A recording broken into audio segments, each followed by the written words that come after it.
기도하겠습니다. 하나님 은혜 감사를 드립니다. 하나님께서 항상 하나님의 말씀으로 우리를 붙들어 주시고 인도해 주셔서 정말로 감사를 드립니다. 또 그뿐만 아니라 하나님께서 말씀을 통하여 저희들로 하여금 하나님을 늘 알아가고 가까이 할 수 있도록 은혜를 베풀어서 또한 감사를 드립니다. 그래야 좀 간과없기는 오늘도 좀 하나님의 진리의 말씀을 통하여서 우리가 하나님을 더 깊게 알아갈 수 있도록 주님 은혜를 베풀어 주시옵소서. 특히 정말 어려움과 불행과 고난이 끊기지 않는 인생 속에서 좀 어떻게 사는 것이 하나님의 뜻에 부합되고 하나님을 기쁘게 하는 삶인지를 깨닫게 도와주시고 우리가 하나님의 그 뜻 가운데 행할 수 있도록 우리를 인도하여 주시옵소서. 또 그뿐만 아니라 지금 정말 어려움과 고난과 역경과 불행을 겪고 있는 저희들에게 오늘 말씀을 통하여서 하나님 위로와 소망을 주시고 또 오늘을 살아갈 수 있는 힘과 능력을 더하여 주시옵소서. 예수님 이름으로 기도드립니다. 사람들은 살면서 여러 가지 어려움과 고난을 만납니다. 우리가 원하든 원하지 않든 역경이나 고난을 피해갈 수 없는 것이 인생이기 때문에 그렇습니다. 따라서 그리스도인들도 예외가 아닙니다. 하나님을 믿는다고 해서 그리스도인의 삶에 어려움과 고난이 없어지는 것은 아닙니다. 그리스도인들도 세상 사람들과 똑같이 살면서 각종 어려움과 역경, 불행과 고난을 겪고 산다는 것입니다. 그렇다면 그리스도인은 삶의 이런 역경과 고난을 어떤 시각으로 바라보아야 할까요? 미국의 찰스 스윈도리안 목사님은 이런 말을 했습니다. 인생은 우리에게 일어나는 10%의 일과 그것에 대한 우리의 반응 90%로 이루어집니다. 다시 읽어보겠습니다. 인생은 우리에게 일어나는 10% 일과 그것에 대한 우리의 반응 90%로 이루어집니다. 무슨 의미입니까? 우리가 경험하는 사건과 상황도 중요하지만 그에 대한 우리의 반응과 태도가 더 큰 영향을 미친다는 의미입니다. 우리는 인생에서 다양한 어려움과 고난을 경험할 수밖에 없지만 우리가 직면한 상황에 대한 우리 자신의 마음가짐과 태도가 우리의 삶의 방향과 질을 결정한다는 것입니다. 우리의 신앙에도 똑같이 적용할 수 있는 중요한 원리가 아닙니까? 해당 원리로 우리의 신앙을 한번 정의해 보았습니다. 신앙이란 하나님께서 우리 삶에 허락하신 10%에 해당되는 상황에 대한 우리의 90% 믿음의 반응이라, 이것이 신앙을 정의해 봤습니다. 성경에 등장하는 대부분의 인물들의 인생도 마찬가지라고 생각을 합니다. 성공한 인생과 실패한 인생을 결정짓는 아주 중요한 기준이자 요인이 바로 하나님께서 허락하신 그 상황에 대한 당사자들의 반응이라는 것입니다. 동일한 상황일지라도 하나님께 믿음의 순종이란 반응을 보이므로 하나님께 크게 쓰임받는 인생이 있는가 하면, 반면에 하나님께서 그렇게 많은 기회와 은혜를 주셨음에도 불구하고 여전히 하나님을 불신하고 불순종함으로 결국은 하나님께 버림받는 인생이 될 수도 있다는 것을 보여주는 것이 바로 성경이 우리한테 준 아주 중요한 인생 교훈입니다. 우리의 삶의 모습을 보면 정말 그런 것 같지 않습니까? 하나님께서 우리에게 은혜로 주신 그 선물들을 하나님보다 더 사랑하고 거기에 집착하다 보니 결국에는 그 선물이 도리어 우리가 하나님을 멀리하게 되는 독이 될 수도 있습니다.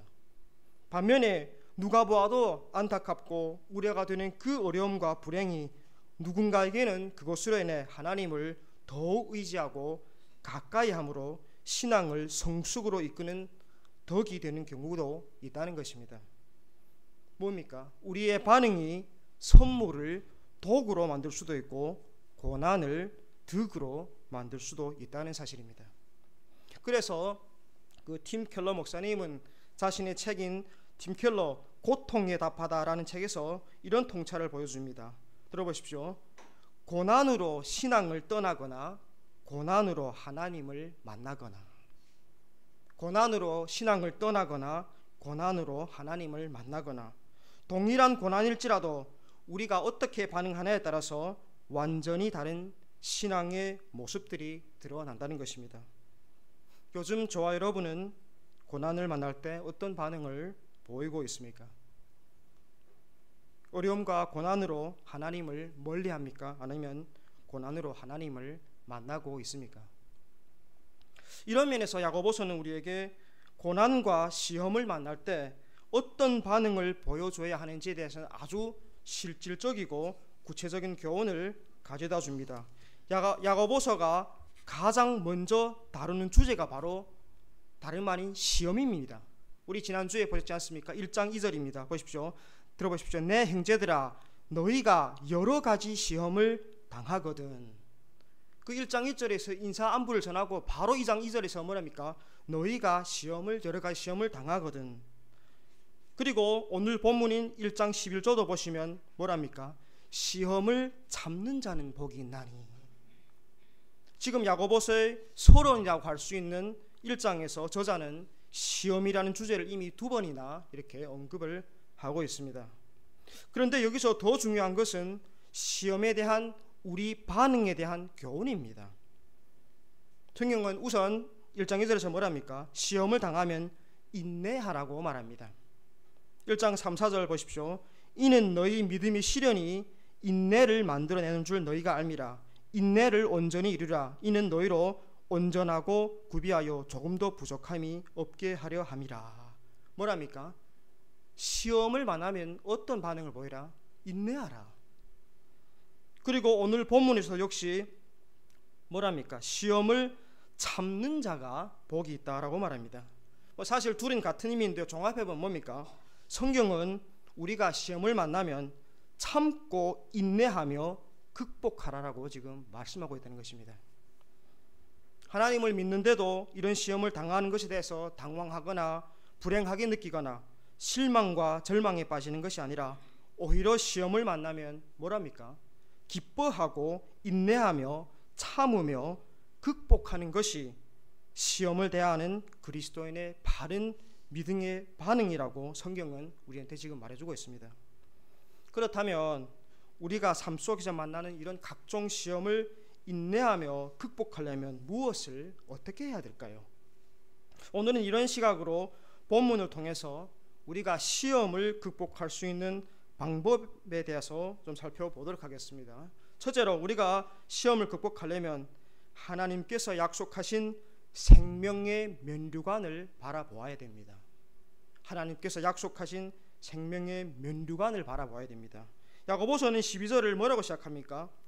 복 있는 사람이라는 말로 지금 시작을 합니다.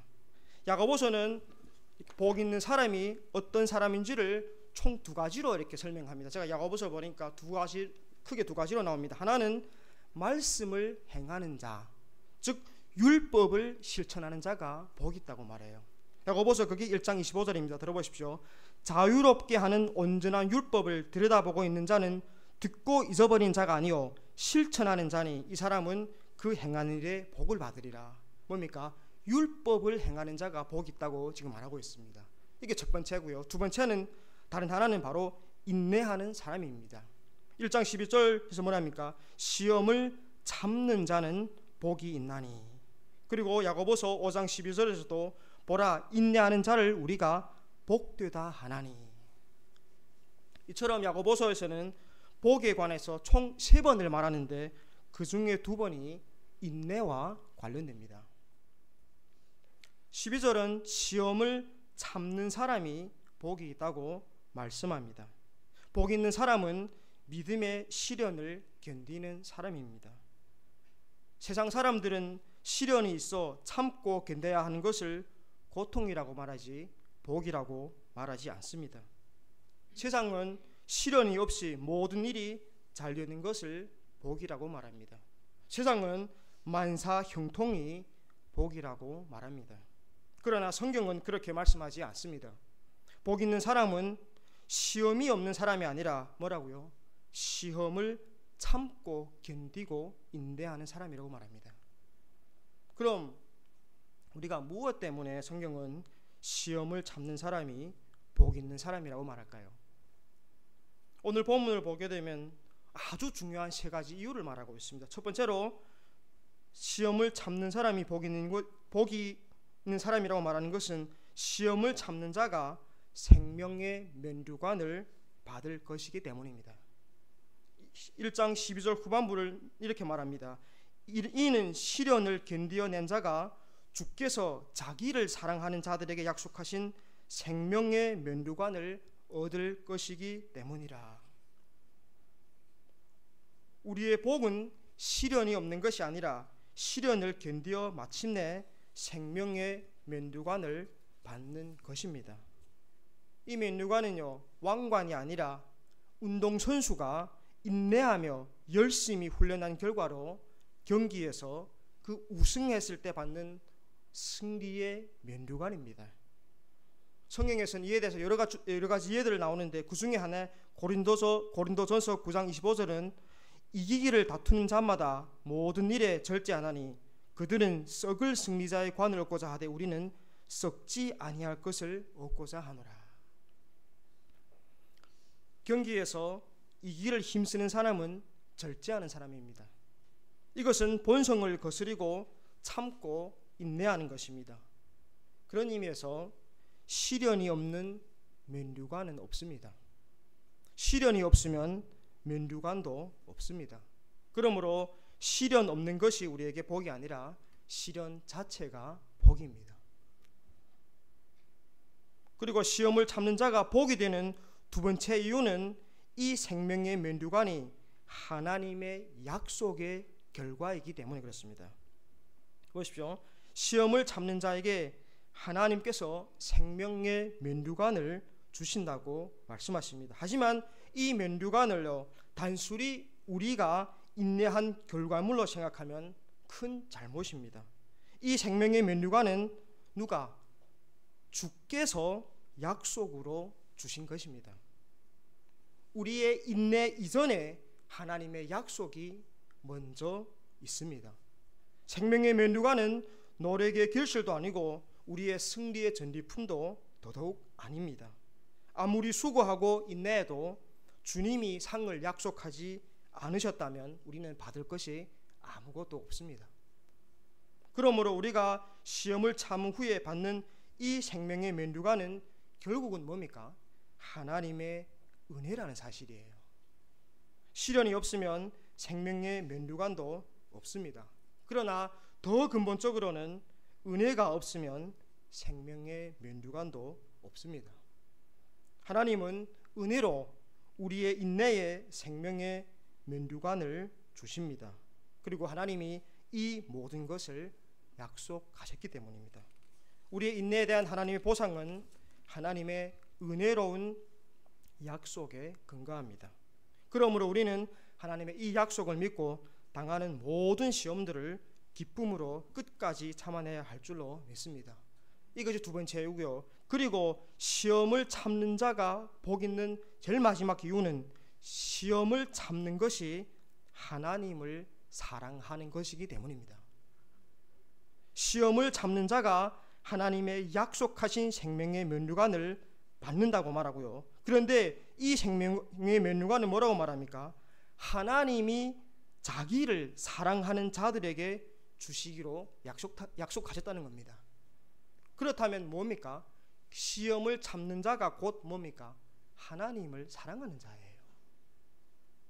참 여기에 놀라운 진리가 저는 있다고 생각합니다. 그것은 바로 하나님을 사랑하는 것은 시험을 참는 것으로 나타난다는 사실입니다. 사랑은 뭡니까? 표현하는 거예요. 그렇지 않습니까? 하나님을 사랑하는 것도 뭐 생각이나 말로도 하겠지만 더 중요한 것은 뭡니까? 시험을 참아내는 행위로 표현됩니다. 고난을 참는 것이 하나님을 사랑하는 것이라는 사실이에요. 그러니까 보십시오. 이게 우리 입장에서는 뭐 그냥 시험을 참고 견디고 인내하는 것이지만 하나님께서는 어떻게 봐주십니까? 우리의 시험을 인내하는 그 행위 자체를 뭐라고요? 하나님을 향한 우리의 사랑으로 인정해주고 받아주신다는 말씀입니다. 이게 정말로 놀라운 자비와 은혜가 아닙니까? 하나님께서 주시는 이 생명의 면류관이 우리가 시험을 극복할 수 있는 장래적인 소망이라면, 우리의 시험 인내를 하나님을 향한 사랑으로 받아주는 것은 우리가 시험을 극복할 수 있는 오늘날 현재적 능력이 됩니다.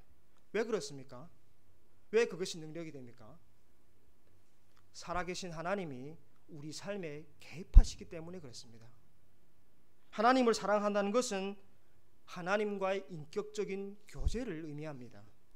이것이 바로 앞에서 팀 켈러 목사님이 말한 뭡니까? 고난으로 하나님을 만난다는 그 실제예요. 이것이 오늘날 우리가 시험을 극복할 수 있는 힘이고 저는 소망이라고 확신합니다.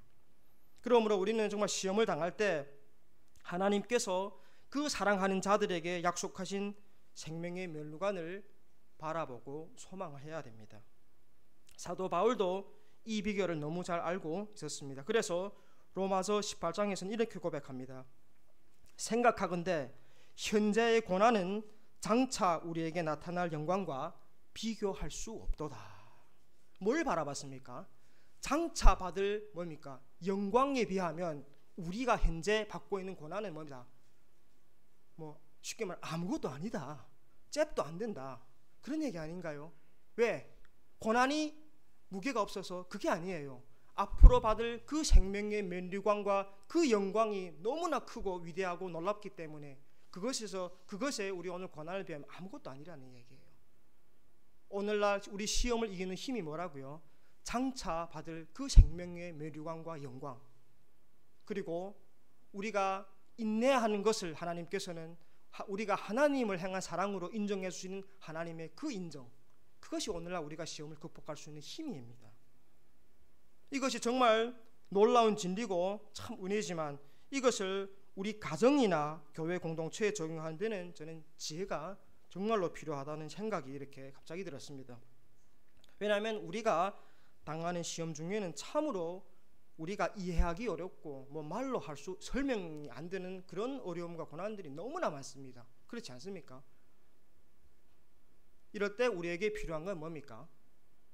이해와 공감이에요. 참 이렇게 교회를 보면 그런 분들이 좀 있죠. 누가 무슨 어려움을 만나거나 이런 걸 하면 꼭 정답을 말합니다. 정답을 이렇게 계속 정답이 이렇게 얘기해주고 정답을 갖고 있는 사람들이 많아요. 그래서 이렇게 무슨 상담하거나 힘든 얘기를 그 사람과 하게 되면요, 정답을 알고 좋아하는 것이 아니고요, 오히려 어떻습니까? 기가 빠지고 참 내가 그것을 몰라서 물어봤냐, 이런 이렇게 절망과 뭡니까? 그런 이렇게 실망을 안고 오는 것이 많습니다. 우리가 지금 이 진리를 적용할 때 뭐가 중요합니까? 정답을 말해주기보다도 이해해주고 공감해주는 것이 필요합니다. 죽을 힘을 다해서 고난을 버티고 있는 그 분들에게 우리가 해야 할 일은 정답을 알려주는 것이 아니라 그 어려움을 이해해주고 공감해주는 거예요. 쉽게 말하면 뭡니까? 함께 아파해주는 겁니다. 시험을 인내하면 생명의 면류관을 받을 것이기 때문에 시험을 참는 자가 복이 있다. 이것이 정답이 맞습니다. 하지만 고난으로 인해서 힘들어한 분들도 이 답은 다 알고 있습니다. 문제는 그 답이 고난당하는 이에게 아무런 힘이 되지 않을 때가 많다는 것입니다. 답이 틀린 것도 아니고요, 모르는 것도 아닙니다.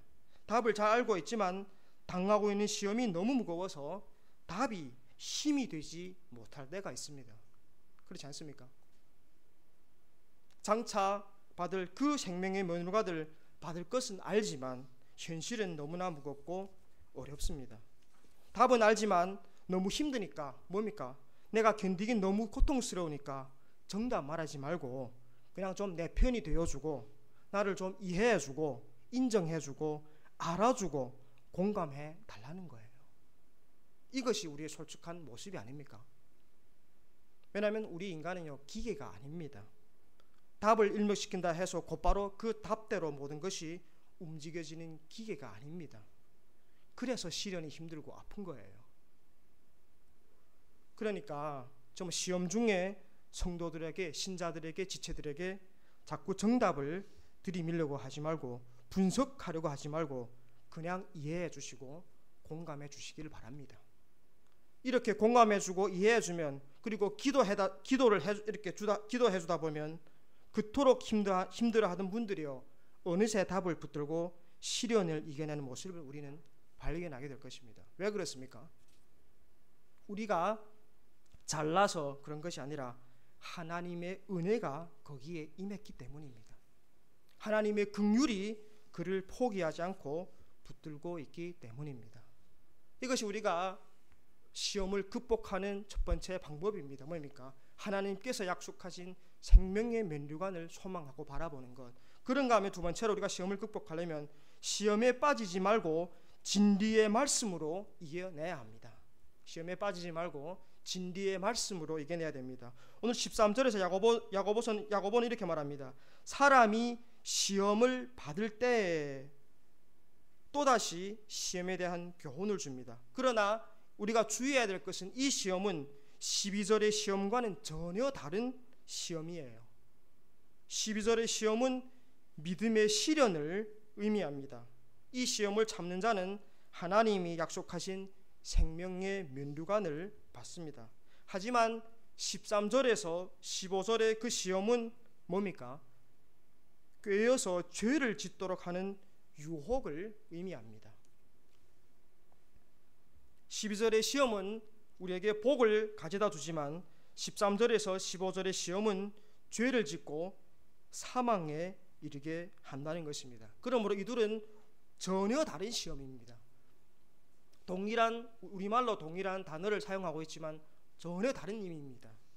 야고보는 이 하나의 단어를 완전히 반대되는 두 가지 의미로 사용함으로써 우리에게 충격을 이렇게 주고 있습니다. 그러면서 오늘 본문을 보게 되면 유혹에 대해서 크게 이렇게 두 가지로 우리한테 교훈을 가져요. 첫째로 유혹과 하나님의 관계예요.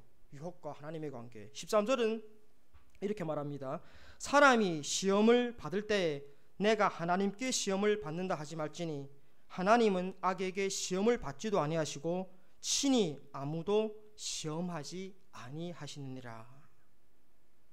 사람은 자신이 유혹에 빠졌을 때 그 책임을 하나님에게 돌리려고 하는 죄된 본성이 있습니다. 그러나 하나님은 뭐라고 말합니까? 유혹을 받지도 못하시고 유혹하지도 못하신다고 말하고 있습니다. 왜냐하면 하나님은 본질적으로 빛들의 아버지이시므로 어둠이 조금도 없습니다. 그렇기 때문에 하나님은 유혹을 받지도 못하고 유혹하지도 못하시는 분이십니다. 그리고 하나님은 죄와 무관하신 분이십니다.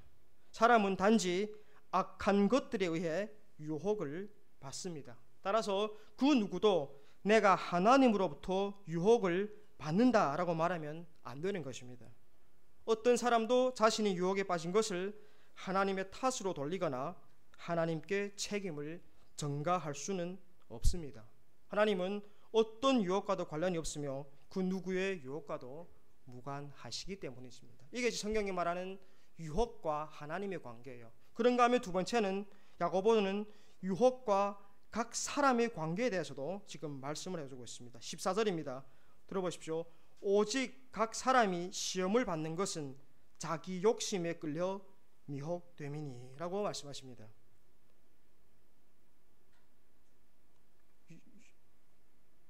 시험을 받는 원인이 뭐라고요? 하나님과 관련 있는 것이 아니라 단지 각 사람에게 원인이 있다고 말하고 있습니다. 그 14절에 자기라는 말도 유혹의 원인이 유혹받는 사람 자신에게 있다는 점을 분명히 말해줍니다. 유혹은 하나님으로부터 오지 않습니다. 유혹은 하나님의 문제가 아니라 사람의 문제입니다. 그러면 유혹의 근본 원인은 무엇입니까? 오늘 성경에서 분명히 말하면 뭡니까? 바로 인간의 욕심이라고 말하고 있습니다. 각 사람은 자신의 욕심에 의해서 유혹을 받습니다. 이게 인간의 욕망이 유혹으로 이끕니다. 참 인간의 욕심은요, 아무리 먹어도 배부른 줄 모르는, 만족할 줄 모르는 괴물과도 같습니다. 인간의 욕망은 아무리 부어도 채워지지 않는 밑빠진 항아리와도 같습니다. 인간은 이와 같은 끝없는 욕심에 끌려서 미혹됩니다. 오늘 본문을 보게 되면 뭡니까? 욕심에 끌려라는 단어를 쓰여 있죠. 끌려. 이것은 미혹되다라는 그런 미끼에서 나온 말로 미끼에 꿰어냄을 당한다는 뜻입니다. 만족할 줄 모르는 인간의 욕망이, 채워지지 않는 인간의 욕심이 그 미끼라는 유혹물을 따라가다가 결국 유혹에 빠지고 만다는 것입니다. 문제는 우리 인간의 욕심이에요.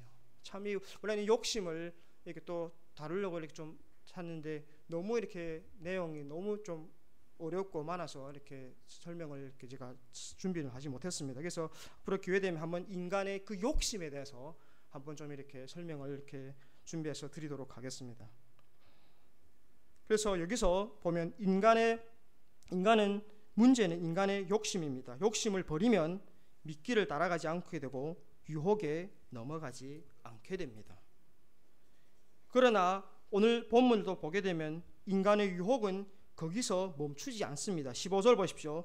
욕심이 잉태한 즉 죄를 낳고 죄가 장성한 즉 사망을 낳느니라. 이처럼 유혹은 유혹에서 끝나지 않고 뭐라고 말합니까? 죄를 낳고 더 나아가서 죄가 장성하여 사망을 낳는다고 말합니다. 보십시오. 욕심이 파괴력이 이렇게 강함에도 불구하고 우리가 살면서 이 시험과 유혹에 대해서 분별이 잘 안 되는 이유는요, 적지 않은 경우에 이 시험과 유혹이 하나의 사건에서 동시에 나오기 때문에 그렇습니다. 그 대표적인 예가 욥입니다. 우리가 잘 알다시피 욥은 한순간에 자녀들을 모두 잃었고 재산도 다 사라졌습니다. 온몸은 종기로 뒤덮였고 아내는 저주하고 떠났으며 친구들은 그를 비난했습니다. 그런데 이렇게 된 데는 두 가지 원인이 있다고 성경은 말합니다. 첫 번째는 뭡니까? 사탄은 이 일을 통해 욥이 하나님을 저주하고 범죄하기를 바랐습니다. 이것은 분명히 유혹이었습니다. 반대로 하나님은 욥이 이 모든 것을 견디고 이겨내서 정말로 순금 같은 믿음의 사람이 되기를 바랐습니다. 이것은 뭡니까? 시험이었습니다. 욥은 유혹에 넘어가지 않았고 참고 견딤으로써 하나님의 시험을 마침내 통과하고 큰 복을 받았다고 성경은 말하고 있습니다. 저는 우리도 마찬가지라고 생각합니다. 우리의 삶 속에도 이런 경우가 너무 많습니다. 물질로 어려움이 있을 때 어떤 사람은 이때가 하나님을 의지할 때다 라고 생각하면서 주님께 엎드려 도우심과 인도하심을 구하며 참고 기다립니다. 고난을 영적 성장과 성숙을 위한 믿음의 시련으로 받고 있는 것입니다. 그러나 어떤 사람은 어떻습니까? 왜 하는 일마다 되는 게 없어? 라며 분노하고 이미 받은 것에 대해서도 생각하지 않고 더 가지지 못한 것 때문에 하나님을 원망하고 죄를 짓고 신앙에서 멀어집니다. 이것은 유혹입니다. 우리의 자녀 문제도 마찬가지 아닙니까? 자녀들이 부모의 마음에 흡족하지 못해도 그들의 일생을 하나님이 책임지신다는 믿음으로 참고 기다리며 하나님을 더욱 의지하는 기회로 만드는 사람들이 있습니다. 하나님은 자녀를 통해서 부모의 신앙 인격을 다듬어 가십니다. 자녀는 부모를 위해 하나님이 쓰시는 은혜의 방편입니다. 이렇게 보면 자녀는 부모의 신앙에 큰 유익이 됩니다. 하지만 어떤 부모는 자녀들의 부족함을 견디지 못합니다. 그래서 무시하는 말과 거친 말을 쏟아내며 큰 상처를 주고 부정적인 자아상을 심어줄 뿐만 아니라 하나님에 대해서도 부정적인 인식을 하게 만듭니다. 자녀의 신앙은 부모에 의해 크게 영향을 받습니다. 무엇 때문입니까? 모두가 부모의 욕심 때문입니다. 자녀가 잘 되기를 바라는 부모의 그 기대가 욕심으로 바뀌면 유혹에 빠지게 된다는 것입니다. 정말 시험과 이 유혹, 그걸 잘 분별하여 유혹에는 빠지지 않고 시험은 잘 견뎌낼 수 있도록 하기 위하여서 하나님께서 우리에게 주신 은혜의 수단이 있는데 그게 바로 말씀입니다. 오늘 18절 보십시오. 그가 그 피조물 중에 우리로 한 첫 열매가 되게 하시려고 자기의 뜻을 따라 진리의 말씀으로 우리를 낳으셨느니라. 하나님의 자녀인 우리가 하나님의 그 진리의 말씀 속에 거하고 살아갈 때야만이 생명이 우리 가운데 있다는 의미입니다. 진리의 말씀이 우리 가운데 있을 때 우리는 하나님의 뜻을 분별하고 그 뜻 가운데 행할 수 있습니다. 시험과 유혹을 분별할 수 있는 기준이 뭡니까? 하나님의 진리의 말씀이고 유혹에 빠지지 않고 시험을 참고 견뎌낼 수 있는 그 능력도 역시 진리의 말씀에서 온다는 것입니다. 그래서 히브리서 4장 12절은 이렇게 말합니다. 하나님의 말씀은 살아있고 활력이 있어 좌우의 날선 어떤 검보다도 예리하여 혼과 영과 및 관절과 골수를 찔러 쪼개기까지 하며 또 마음의 생각과 뜻을 판단하나니. 우리의 생각과 경험과 마음까지도 믿으시면 안 됩니다. 믿을 만한 것이 아닙니다. 시험인지 유혹인지도 분별이 되지 않을 뿐더러 설령 분별이 된다 할지라도 그 유혹에 끌려 미혹되지 않을 능력이 없어서 항상 죄를 짓고 넘어섭니다. 그리고 죄를 짓고 나서는 하나님의 그 선하심과 능력을 의심하고 원망하는 것이 우리의 모습입니다. 그래서 야고보서 저자는 우리가 시험을 당할 때 우리의 시선을 시험에 두지 말고 어디로 돌려야 된다? 하나님께 돌리라고 말합니다. 그러면서 오늘 17절에서는 하나님의 성품을 이렇게 선포합니다. 우리 한번 다 같이 읽겠습니다. 17절입니다. 1장 17절 시작. 온갖 좋은 은사와 온전한 선물이 다 위로부터 빛들의 아버지께로부터 내려오나니 그는 변함도 없으시고 회전하는 그림자도 없으시니라. 그 지난 앞에서 하나님을 어떤 분으로 묘사했습니까? 후히 주시는 분으로 선포하셨다면 오늘은 뭡니까? 하나님은 우리에게 온갖 좋은 은사와 좋은 선물을 주시는 분이라고 지금 선포하십니다. 종합해보면 무슨 말입니까? 하나님은 우리에게 유익한 모든 좋은 은사와 선물을 아끼지 아니하시고 주시기를 기뻐하시는 신실하신 분이란 얘기예요.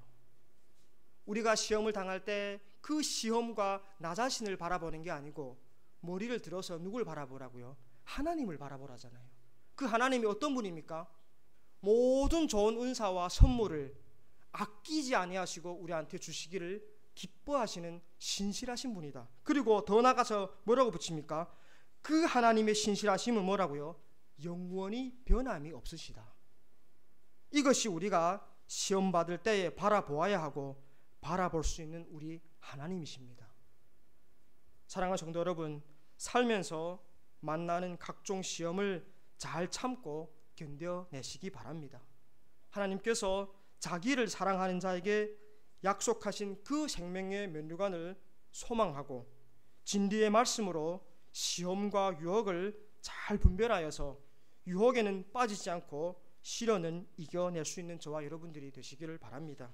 정말 그리하여서 오늘날처럼 이런 각종 어려움과 역경과 불행으로 인해서 고통 당하는 자들을 정말 이해하고 공감해주는 저와 공동체가 되기를 바랍니다. 그뿐 아니라 이런 믿음의 시련들을 잘 이겨내서 영적 성숙과 성장을 통하여서 하나님께 영광을 돌릴 수 있는 공동체가 되기를 주님의 이름으로 기원합니다. 우리 다 함께 찬송가 한 곡 부르고 함께 기도하겠습니다. 찬송가 384장 나의 갈 길 다가도록